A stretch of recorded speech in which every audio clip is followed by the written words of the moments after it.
Inserting a PDF into Excel makes it a part of the worksheet, rather than just being linked to it.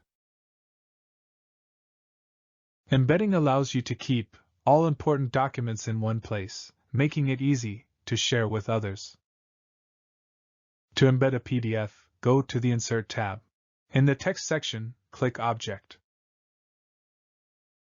On the Object window, click Create from File.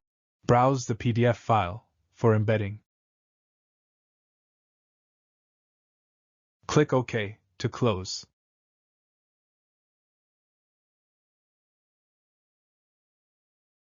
Mark Link to File option if you want changes made to the source document to be reflected in the embedded file. Mark the Display as Icon option if you want to show an icon instead of the full PDF. To open the embedded document, right-click the PDF icon, go to Acrobat Document Object, and select Open. Subscribe for more videos like this.